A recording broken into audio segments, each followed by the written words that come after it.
I never thought the woman I once promised forever to, the one I pictured growing old beside, would shatter my world so completely. We had spent 6 years together, 3 of them as husband and wife. To everyone else, our life looked enviable. Shared dinners with friends, vacations full of smiles, and lively evenings around the table with other couples. But beneath that polished exterior, cracks had begun to form. She grew distant, her eyes glued to her phone, her tone cold and clipped whenever I asked the simplest of questions. The truth didn't come from suspicion. It blindsided me. One night, my phone had died, and I picked up hers to call my mom. Before I could even dial, a message lit up the screen. "Can't wait for tonight." He's still clueless. My stomach dropped, my hands trembled, and I felt the floor give way beneath me. When I confronted her, she tried to laugh it off, deny it until the evidence became impossible to refute. And then, without an ounce of remorse, she shrugged and said it just happened.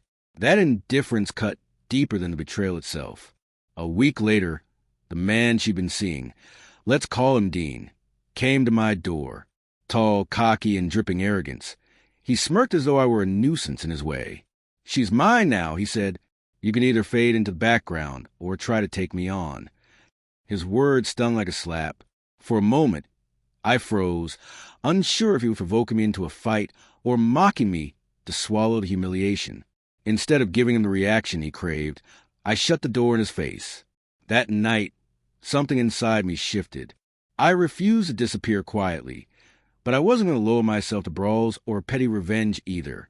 The very next morning, I contacted a lawyer. Divorce, division of assets, everything handled with precision. I didn't want vengeance. I wanted my dignity intact. What they never expected was how meticulous I would be. She had been using my credit card for their hotel stays. I gathered everything, receipts, messages, even location data, and handed it all to my attorney. The case for infidelity and financial misconduct was ironclad. The court ruled in my favor. She walked away with far less than she believed she deserved. Dean's smug expression disappeared when reality hit. They couldn't afford the mortgage. Soon enough, they were crammed into a shabby apartment, his unstable income from odd jobs unable to cover what they had once flaunted.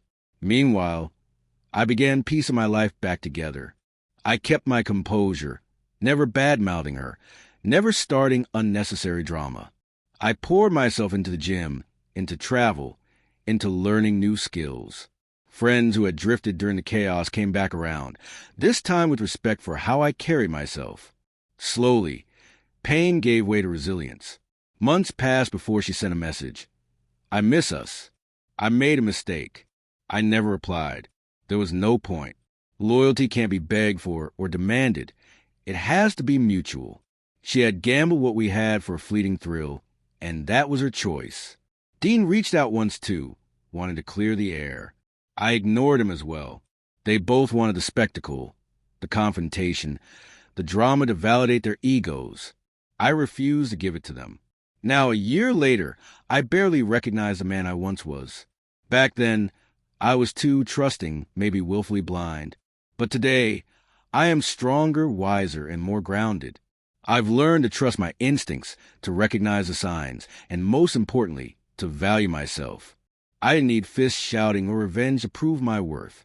My power came from restraint, strategy, and self-control.